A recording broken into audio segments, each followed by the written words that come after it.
CRPF ಒಂದು ಅಸಮಾಧಾನವನ್ನು ವ್ಯಕ್ತಪಡಿಸಿದೆ. ರಾಹುಲ್ ಗಾಂಧಿಯವರಿಗೆ ಮತ್ತು ಕಾಂಗ್ರೆಸ್ ಪಕ್ಷದ ಅಧ್ಯಕ್ಷರಿಗೆ ಒಂದು ಪತ್ರವನ್ನು ಬರೆದಿದೆ. ರಾಹುಲ್ ಗಾಂಧಿಯವರು ಅವರ ಮೂಮೆಂಟ್ಗಳನ್ನು ನಮಗೆ ಸರಿಯಾಗಿ ತಿಳಿಸೋದೇ ಇಲ್ಲ. ಅವರು ಇದ್ದಕ್ಕಿದ್ದಾಗೆ ವಿದೇಶಗಳಿಗೆ ಹೋಗ್ಬಿಡ್ತಾರೆ, ನಮಗೆ ಮಾಹಿತಿಯೇ ಇರೋದಿಲ್ಲ.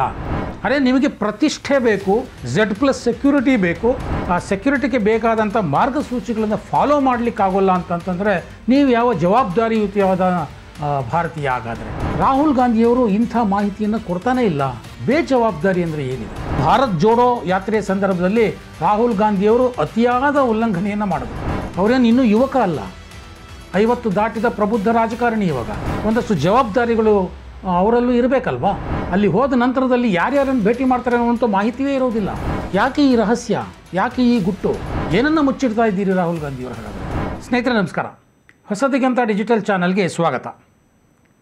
ನಿಮಗೆಲ್ಲ ಗೊತ್ತೇ ಇದೆ, ರಾಹುಲ್ ಗಾಂಧಿ ಈ ದೇಶದ ಪ್ರತಿಪಕ್ಷದ ನಾಯಕ, ಸಂವಿಧಾನದ ಹುದ್ದೆಯನ್ನು ಅಲಂಕರಿಸಿರುವಂತಹ ದೇಶದ ಒಬ್ಬ ಪ್ರತಿಷ್ಠಿತ ವ್ಯಕ್ತಿ. ಇವರ ಬಗ್ಗೆ CRPF ಒಂದು ಅಸಮಾಧಾನವನ್ನು ವ್ಯಕ್ತಪಡಿಸಿದೆ.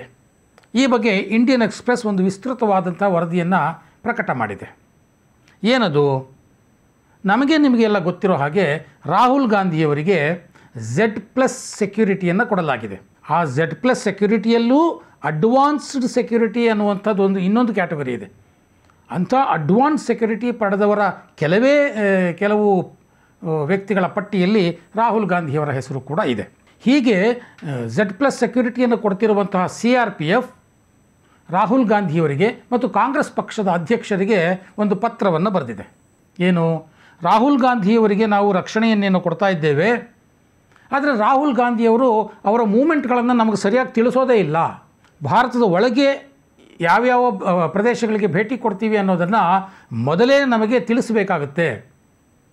ಆದರೆ ಹಾಗೆ ತಿಳಿಸದೆ ಅವರು ಸೆಕ್ಯೂರಿಟಿ ಬ್ರೀಚ್ ಮಾಡ್ತಾ ಇದ್ದಾರೆ. ರಕ್ಷಣಾ ವ್ಯವಸ್ಥೆಯನ್ನು ಉಲ್ಲಂಘಿಸಿ ಅವರು ಎಲ್ಲಿ ಅಂದ್ರಲ್ಲಿ ಹೇಗೆ ಓಡಾಡ್ತಾ ಇದ್ದಾರೆ. ಇದರಿಂದ ಅವರ ಪ್ರಾಣಕ್ಕೆ ಅಪಾಯ ಇರುತ್ತೆ. ಇದು ಹೈ ರಿಸ್ಕ್ ಮೂಮೆಂಟ್. ರಾಹುಲ್ ಗಾಂಧಿಯವರು ಈ ರೀತಿ ಮಾಡದಂತೆ ನೀವು ಪಕ್ಷದ ಅಧ್ಯಕ್ಷರಾಗಿ ಅವರಿಗೆ ಸೂಚನೆ ಕೊಡಿ ಅಂತ ಮಲ್ಲಿಕಾರ್ಜುನ್ ಖರ್ಗೆ ಅವರಿಗೆ, ಜೊತೆಗೆ ರಾಹುಲ್ ಗಾಂಧಿಯವರಿಗೆ ನೀವು ಈ ರೀತಿ ಮಾಡೋದನ್ನು ಬಿಡಿ, ನಿಮ್ಮ ರಕ್ಷಣೆಯ ಜವಾಬ್ದಾರಿಯನ್ನು ನಾವು ಹೊತ್ತಿದ್ದೇವೆ, ನಮ್ಮೊಂದಿಗೆ ಸಹಕರಿಸಿ ಅನ್ನುವಂಥ ಒಂದು ಪತ್ರವನ್ನು CRPF ಇಬ್ಬರಿಗೂ ಬರೆದಿದೆ. ಇಂಡಿಯನ್ ಎಕ್ಸ್‌ಪ್ರೆಸ್ ಪತ್ರಿಕೆಯ ವರದಿಯ ಪ್ರಕಾರ ಇದುವರೆಗೆ 2020ರಿಂದ ಈಚೆಗೆ ರಾಹುಲ್ ಗಾಂಧಿ ಈ ರೀತಿ 113 ಬಾರಿ ರಕ್ಷಣಾ ಮಾರ್ಗಸೂಚಿಯನ್ನು ಉಲ್ಲಂಘಿಸಿದ್ದಾರೆ. ಸ್ನೇಹಿತರೆ, 113 ಬಾರಿ. ಆ ಪತ್ರದಲ್ಲಿ ಇತ್ತೀಚಿನ ಕೆಲವು ರಾಹುಲ್ ಗಾಂಧಿಯವರ ವಿದೇಶಿ ಪ್ರಯಾಣದ ಬಗ್ಗೆಯೂ ಉಲ್ಲೇಖಿಸಲಾಗಿದೆ ಅಂತ ಇಂಡಿಯನ್ ಎಕ್ಸ್‌ಪ್ರೆಸ್ ವರದಿ ಮಾಡಿದೆ. ಅವರು ಇದ್ದಕ್ಕಿದ್ದಾಗೆ ವಿದೇಶಗಳಿಗೆ ಹೋಗ್ಬಿಡ್ತಾರೆ, ನಮಗೆ ಮಾಹಿತಿಯೇ ಇರೋದಿಲ್ಲ. ಆ ಪತ್ರದಲ್ಲಿ ಉಲ್ಲೇಖಿಸಿರುವ ಕೆಲವು ಇದೇ ವರ್ಷದ 6 ವಿದೇಶ ಪ್ರಯಾಣದ ಬಗ್ಗೆ ಆ ಪತ್ರದಲ್ಲಿ ಉಲ್ಲೇಖಿಸಲಾಗಿದೆ. ಜನವರಿಯಲ್ಲಿ ಇಟಲಿ ಭೇಟಿ, ಮಾರ್ಚ್ನಲ್ಲಿ ವಿಯೆಟ್ನಾಂ ಭೇಟಿ, ಏಪ್ರಿಲ್ನಲ್ಲಿ ದುಬೈ ಭೇಟಿ, ಜೂನ್ನಲ್ಲಿ ದೋಹಾ ಭೇಟಿ ಅಂದರೆ ಕತಾರ್ ಭೇಟಿ, ಜುಲೈನಲ್ಲಿ ಲಂಡನ್ ಭೇಟಿ, ಇತ್ತೀಚೆಗೆ ಮೊನ್ನೆ ಮಲೇಷಿಯಾಗೆ ಭೇಟಿ ಕೊಟ್ಟಿದ್ದು. ಸೊ ಈ ಯಾವ ಭೇಟಿಯ ಸಂದರ್ಭದಲ್ಲೂ ರಾಹುಲ್ ಗಾಂಧಿ CRPFಗೆ ಮೊದಲೇ ಮಾಹಿತಿ ತಿಳಿಸಲಿಲ್ಲ ಅನ್ನುವಂಥ ಒಂದು ಅಸಮಾಧಾನವನ್ನು CRPF ತನ್ನ ಪತ್ರದಲ್ಲಿ ವ್ಯಕ್ತಪಡಿಸಿದೆ.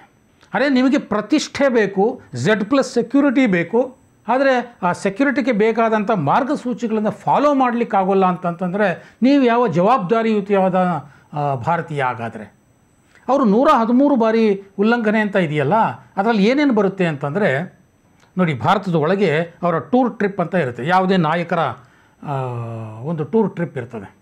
ಇಂಥವರು ಇವತ್ತು ಬೆಳಗ್ಗೆ 10 ಗಂಟೆಗೆ ಇಲ್ಲಿಗೆ ಹೋಗ್ತಾರೆ, 12 ಗಂಟೆಗೆ ಇಲ್ಲಿಗೆ ಬರ್ತಾರೆ, ಸಂಜೆ 5 ಗಂಟೆಗೆ ಮತ್ತೊಂದು ಕಡೆಗೆ ಹೋಗ್ತಾರೆ.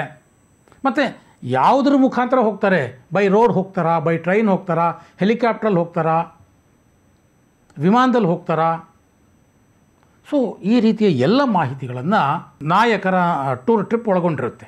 ಅಂಥ ಒಂದು ಮಾಹಿತಿಯನ್ನು ಅದರಲ್ಲೂ Z+ ಸೆಕ್ಯೂರಿಟಿ ಇರುವಂಥವರು CRPFಗೆ ಮುಂಚೆನೇ ಕೊಡಬೇಕಾಗುತ್ತೆ. ತಾವು ಭೇಟಿ ನೀಡುವ ಊರು ಮತ್ತು ಸ್ಥಳ ಮತ್ತು ಯಾವ ರೀತಿಯ ಭೇಟಿ, ಅದು ಸಾರ್ವಜನಿಕ ಸಮಾರಂಭನ, ಖಾಸಗಿ ಸಮಾರಂಭನ, ಇಂಡೋರ್ ಮೀಟಿಂಗಾ, ಔಟ್ಡೋರ್ ಮೀಟಿಂಗಾ, ಇದೆಲ್ಲವನ್ನೂ ಅವರು ಕೊಡಬೇಕಾಗುತ್ತೆ ನಾಯಕರು. ಅದಕ್ಕೆ ತಕ್ಕ ಹಾಗೆ CRPF ಅಲ್ಲಿ ಭದ್ರತಾ ವ್ಯವಸ್ಥೆಯನ್ನು ಮಾಡುತ್ತೆ. ರಾಹುಲ್ ಗಾಂಧಿಯವರಿಗಿರೋದು Z+ ಸೆಕ್ಯೂರಿಟಿ ಜೊತೆಗೆ ಅಡ್ವಾನ್ಸ್ಡ್ ಸೆಕ್ಯೂರಿಟಿ ಲೇಸಾನ್, ಅಂದರೆ ಇನ್ನೂ ಹೆಚ್ಚಿನ ಭದ್ರತೆ, Z+ ಸೆಕ್ಯೂರಿಟಿಗಿಂತಲೂ ಹೆಚ್ಚಿನ ಭದ್ರತೆ. ಪ್ರಧಾನಿ ನರೇಂದ್ರ ಮೋದಿ, ಗೃಹ ಸಚಿವ ಅಮಿತ್ ಶಾ ಬಿಟ್ಟರೆ ಇನ್ನು ಕೆಲವೇ ಜನಗಳಿಗೆ ಈ ರೀತಿಯ ಭದ್ರತೆ ಇರೋದು. ಅದರಲ್ಲಿ ರಾಹುಲ್ ಗಾಂಧಿಯವರು ಕೂಡ ಒಬ್ಬರು. ಸೊ ಅವರು ದೆಹಲಿಯಿಂದ ಬೆಂಗಳೂರಿಗೆ ಬರ್ತಾರೆ ಅಂತಂದರೆ ಬೆಂಗಳೂರಿನ ಯಾವ ಭಾಗದಲ್ಲಿ ಅವರ ವಾಸ್ತವ್ಯ ಇರುತ್ತೆ, ಯಾವ ಭಾಗದಲ್ಲಿ ಮೀಟಿಂಗ್ ಇರುತ್ತೆ, ಅದು ಎಂಥ ಮೀಟಿಂಗು, ಔಟ್ಡೋರೋ ಇಂಡೋರೋ ಅಂತ ಮುಂಚೆನೇ ತಿಳಿಸ್ಬೇಕಾಗತ್ತೆ. ಹಾಗೆ ಮಾಹಿತಿ ಪಡೆದುಕೊಂಡಂತಹ CRPF ಮುಂಚೆಯೇ, ಅವರ ಭೇಟಿಗಿಂತಲೂ ಮುಂಚೆಯೇ ಇಲ್ಲಿ ಬಂದು ಸೆಕ್ಯೂರಿಟಿ ಚೆಕ್ಕನ್ನು ಮಾಡ್ತದೆ. ಬಾಂಬ್ ನಿಷ್ಕ್ರಿಯ ದಳ ಇರ್ಬೋದು, ಬೇರೆ ಬೇರೆ ಅಪರಿಚಿತ ವ್ಯಕ್ತಿಗಳು ಓಡಾಡ್ತಿರ್ತಾರೆ, ಅವ್ರನ್ನೆಲ್ಲ ಪ್ರಶ್ನೆ ಮಾಡ್ತಾರೆ. ಸೊ ರಾಹುಲ್ ಗಾಂಧಿಯವರು ಬರುವ ಹೊತ್ತಿಗೆ ಆ ಪ್ರದೇಶ ಸಂಪೂರ್ಣ ಸುರಕ್ಷಿತ ಪ್ರದೇಶ ಅನ್ನೋದನ್ನು ಎನ್ಶೂರ್ ಮಾಡ್ಕೊಳ್ತಾರೆ. ಅದರ ಜೊತೆ ಆಗ ರಾಹುಲ್ ಗಾಂಧಿಯವರು ಬರ್ತಾರೆ. ಅವರು ಬರುವಾಗಲೂ ಅಷ್ಟೇ ಏರ್ಪೋರ್ಟಿಂದ ಇಲ್ಲಿಯವರೆಗೆ ಅವರಿಗೆ ಸಂಪೂರ್ಣ ಭದ್ರತೆ ಇರುತ್ತೆ. ಆದರೆ ರಾಹುಲ್ ಗಾಂಧಿಯವರು ಇಂಥ ಮಾಹಿತಿಯನ್ನು ಕೊಡ್ತಾನೇ ಇಲ್ಲ. ಬೇಜವಾಬ್ದಾರಿ ಅಂದರೆ ಏನಿದು? ಇದ್ದಕ್ಕಿದ್ದಾಗೆ ಜೀಪ್ ಹತ್ಬಿಡೋದು, ಇದ್ದಕ್ಕಿದ್ದಾಗೆ ಜನಗಳ ಮಧ್ಯೆ ಹೋಗ್ಬಿಡೋದು, ರಸ್ತೆಯಲ್ಲಿ ಬರ್ತಾ ಬರ್ತಾ ಇದ್ದಕ್ಕಿದ್ದಾಗೆ ಹೋಟ್ಲಿಗೆ ನುಗ್ಬಿಡೋದು, ಇದು ಯಾವುದು ಮಾಡಬಾರ್ದು ಅಂತ ಹೇಳ್ತಾ ಇಲ್ಲ. ಜನನಾಯಕನಾದವರು ಇದನ್ನೆಲ್ಲವನ್ನೂ ಮಾಡಬೇಕು. ಆದರೆ ಅತ್ಯಂತ ಪ್ರತಿಷ್ಠಿತ ವ್ಯಕ್ತಿ ಅನ್ನುವಾಗ ಹೈ ರಿಸ್ಕ್ ಕೂಡ ಇರ್ತದೆ. ಅದನ್ನು ಮನಗಂಡೇ ಅವರು Z+ ಸೆಕ್ಯೂರಿಟಿಯನ್ನು ಕೇಳಿ ಪಡೆದಿರ್ತಾರೆ ಅಥವಾ ಸರ್ಕಾರವೇ ಕೊಟ್ಟಿರುತ್ತೆ. ಹೀಗಿರುವಾಗ ಅಂಥದ್ದನ್ನೆಲ್ಲ ಸೆಕ್ಯೂರಿಟಿಯವರಿಗೆ, CRPFನವರಿಗೆ ತಿಳಿಸಬೇಕಾಗತ್ತೆ. ಅದರಲ್ಲೂ ಭಾರತ್ ಜೋಡೋ ಯಾತ್ರೆಯ ಸಂದರ್ಭದಲ್ಲಿ ರಾಹುಲ್ ಗಾಂಧಿಯವರು ಅತಿಯಾದ ಉಲ್ಲಂಘನೆಯನ್ನು ಮಾಡಿದ್ರು.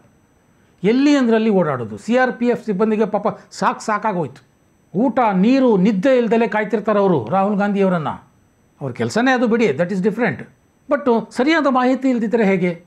ರಾಹುಲ್ ಗಾಂಧಿಯವರು ಈ ರೀತಿಯ ಹುಡುಗಾಟವನ್ನು ಮಾಡೋದು ಸರಿನಾ? ಹಾಗಾದರೆ ಅವರೇನು ಇನ್ನೂ ಯುವಕ ಅಲ್ಲ, 50 ದಾಟಿದ ಪ್ರಬುದ್ಧ ರಾಜಕಾರಣಿ. ಇವಾಗ ಒಂದಷ್ಟು ಜವಾಬ್ದಾರಿಗಳು ಅವರಲ್ಲೂ ಇರಬೇಕಲ್ವಾ? ಅವರು ಕೇವಲ ಮೆಂಬರ್ ಆಫ್ ಪಾರ್ಲಿಮೆಂಟ್ ಅಲ್ಲ, ಅಪೋಸಿಷನ್ ಲೀಡರ್. ವಿದೇಶ ಪ್ರವಾಸಿಗಳಿಗೆ ಹೋಗುವಾಗಲೂ ಅಷ್ಟೇ, ಅದಕ್ಕೂ ಒಂದು ಪ್ರೋಟೋಕಾಲ್ ಇರ್ತದೆ. ಈ ಪ್ರೋಟೋಕಾಲ್ನ ಬ್ರೀಚ್ ಮಾಡಿ ಮಾಡಿ ಭಾರತದ ಒಳಗಡೆ ವಿದೇಶಕ್ಕೆ ಹೋಗುವಾಗಲೂ ಅದನ್ನೇ ಇವರು ಮುಂದುವರಿಸ್ಬಿಟ್ಟಿದ್ದಾರೆ. ವಿದೇಶಕ್ಕೆ ಹೋಗೋಕ್ಕಿಂತ ಸಾಕಷ್ಟು ಮುಂಚೆಯೇ CRPF ಅಧಿಕಾರಿಗಳಿಗೆ ಇವರು ತಿಳಿಸ್ಬೇಕಾಗತ್ತೆ, ಯಾವ ದೇಶಕ್ಕೆ ಹೋಗ್ತಾ ಇದ್ದೀನಿ, ಯಾವ ಫ್ಲೈಟಲ್ಲಿ ಹೋಗ್ತಾ ಇದ್ದೀನಿ ಅಂತ. CRPF ಅಧಿಕಾರಿಗಳು ಗೃಹ ಇಲಾಖೆಗೆ ತಿಳಿಸ್ತಾರೆ, ಗೃಹ ಇಲಾಖೆ ವಿದೇಶಾಂಗ ಇಲಾಖೆಗೆ ತಿಳಿಸುತ್ತೆ, ಇಲ್ಲಿನ ವಿದೇಶಾಂಗ ಇಲಾಖೆ ಆಯಾ ದೇಶದ ವಿದೇಶಾಂಗ ಇಲಾಖೆಗೆ ಈ ಮಾಹಿತಿಯನ್ನು ಕೊಡುತ್ತೆ. ಅಲ್ಲಿಂದ ಆ ದೇಶದ ಗೃಹ ಸಚಿವಾಲಯ ಇವರ ರಕ್ಷಣೆಯ ಜವಾಬ್ದಾರಿಯನ್ನು ಹೊರುತ್ತೆ, ಆಯಾ ದೇಶದ ಕಾನೂನಿಗೆ ತಕ್ಕ ಹಾಗೆ. ಆದರೆ ರಾಹುಲ್ ಗಾಂಧಿಯವರು ಯಾರಿಗೂ ಹೇಳೋದೇ ಕೇಳೋದೆಲ್ಲ ಹೋಗ್ಬಿಡ್ತಾರೆ. ಒಬ್ಬ ಪ್ರತಿಪಕ್ಷದ ನಾಯಕ ನೀವು ಗುಟ್ಟಾಗಿ ರಹಸ್ಯವಾಗಿ ವಿದೇಶಗಳಿಗೆ ಹೋಗುವಂಥ ಜರೂರತ್ತು ಏನು ನಿಮಗೆ? ಪ್ರಶ್ನೆ ಹೇಳುತ್ತಲ್ವ? ನೀವು ಎಲ್ಲಿಗೆ ಬೇಕಾದರೂ ಹೋಗಿ, ಆದರೆ ಗುಟ್ಟಾಗಿಡುವ, ರಹಸ್ಯವಾಗಿಡುವ ಅನಿವಾರ್ಯತೆ ಏನು? ಮೊನ್ನೆ ಮಲೇಷ್ಯಾಕ್ಕೆ ಹೋಗಿದ್ದರು ಅವರು. ಅಲ್ಲಿ ಬೈಕ್ನಲ್ಲಿ ಓಡಾಡ್ತಿರುವಂತಹ, ನಿಕ್ಕರ್ನಲ್ಲಿ ಓಡಾಡ್ತಿರುವಂಥ ಫೋಟೋಗಳು ಬಂದವು. ಆ ಫೋಟೋಗಳು ತೆಗೆದವ್ರು ಯಾರು? ಯಾವುದೋ ಒಂದಷ್ಟು ಮೀಡಿಯಾಗಳಲ್ಲಿ ವರದಿಗಳು ಬರ್ತಾಯಿದೆ, ಆ ಫೋಟೋವನ್ನು ತೆಗೆದಿದ್ದು ಒಬ್ಬ ಮಹಿಳೆ ಅಂತ. ಯಾರಾದರೂ ಇರಲಿ, ಆದರೆ ಆ ರೀತಿ ಮಲೇಷ್ಯಾದ ರಸ್ತೆಗಳಲ್ಲಿ ಓಡಾಡುವಾಗ ನಿಮ್ಮ ಲೈಫ್ಗೆ ರಿಸ್ಕ್ ಇದೆ ಅಂತ ಅನ್ನಿಸ್ಬೇಕಲ್ವ ನಿಮಗೆ?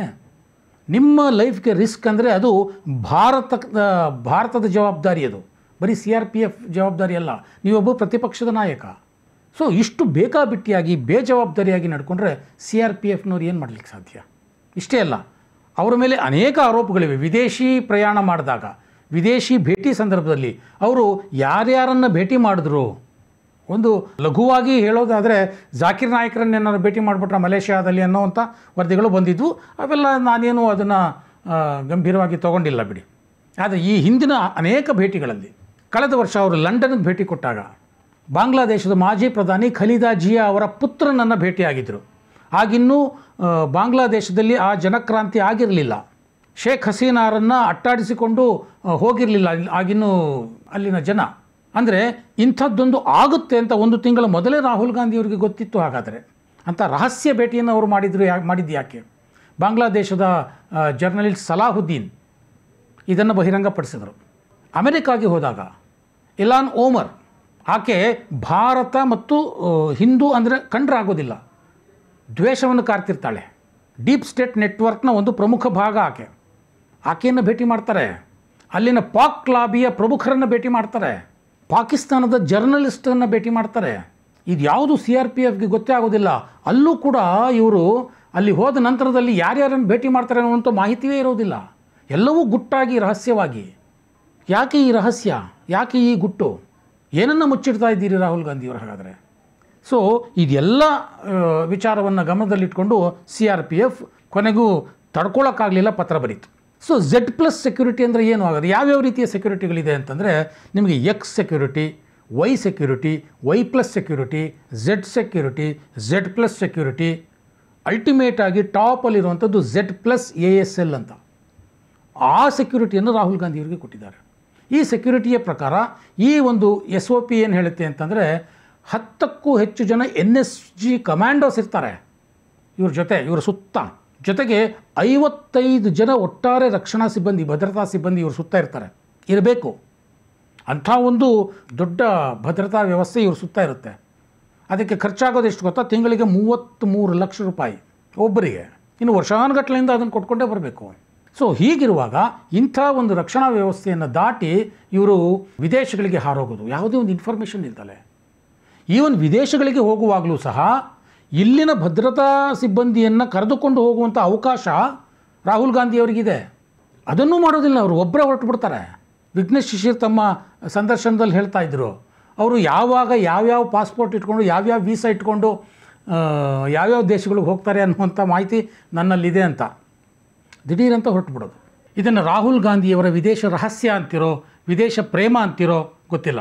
ವಿದೇಶ ಪ್ರೇಮ ಅಂದ ತಕ್ಷಣ ಇನ್ನೊಂದು ಸಂಗತಿ ಜ್ಞಾಪಕಕ್ಕೆ ಬರುತ್ತೆ. ಬೆಂಗಳೂರಿನ ಮಹದೇವಪುರ ವಿಧಾನಸಭಾ ಕ್ಷೇತ್ರದಲ್ಲಿ ವೋಟ್ ಚೋರಿ ಆಗಿದೆ ಅಂತ ಏನು ರಾಹುಲ್ ಗಾಂಧಿಯವರು PPTಯನ್ನು ಪ್ರೆಸೆಂಟ್ ಮಾಡಿದ್ರು ಡೆಲ್ಲಿ ಪತ್ರಿಕಾಗೋಷ್ಠಿಯಲ್ಲಿ, ದೊಡ್ಡ ದೊಡ್ಡ ಸ್ಕ್ರೀನ್ ಮೇಲೆ. ಆ PDF ಫೈಲ್ಗಳೆಲ್ಲ ಅಪ್ಲೋಡ್ ಆಗಿದ್ದು ಮ್ಯಾನ್ಮಾರ್ನಿಂದ ಅನ್ನುವಂಥ ಒಂದು ಸುದ್ದಿಗಳು ಈಗ ಬರ್ತಾ ಇವೆ.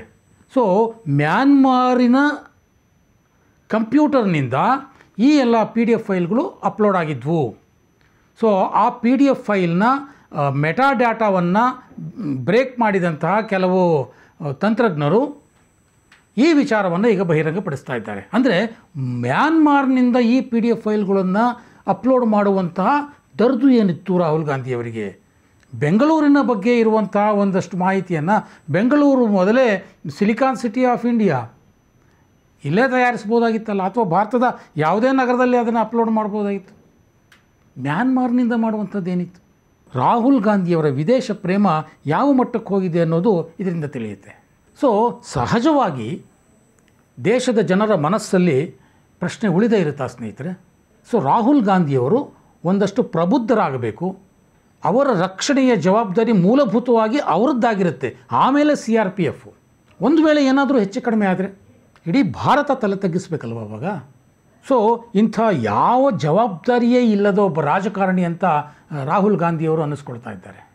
ಅಟ್ಲೀಸ್ಟ್ ಈ ಪತ್ರ ತಲುಪಿದ ನಂತರವಾದರೂ ಮುಂದಿನ ದಿನಗಳಲ್ಲಿ ರಾಹುಲ್ ಗಾಂಧಿಯವರು ಈ ವಿಚಾರದಲ್ಲಿ, ರಕ್ಷಣೆಯ ವಿಚಾರದಲ್ಲಿ ಸ್ವಲ್ಪ ಜವಾಬ್ದಾರಿಯುತವಾಗಿ ನಡ್ಕೊಳ್ತಾರೆ ಅನ್ನುವಂಥ ಒಂದಷ್ಟು ಆಶಾವಾದವನ್ನು ನಾವು ಇಟ್ಕೊಳ್ಬೇಕಾಗತ್ತೆ. ದೇಶದ ಜನ ಕೂಡ ಅಂಥ ಆಶಾವಾದವನ್ನು ಇಟ್ಕೊಂಡಿದ್ದಾರೆ. ದೇಶದ ಜನರ ಈ ನಿರೀಕ್ಷೆಯನ್ನು ರಾಹುಲ್ ಗಾಂಧಿಯವರು ನಿಜ ಮಾಡ್ತಾರಾ ಅನ್ನೋದನ್ನು ಕಾದು ನೋಡಬೇಕಾಗಿದೆ.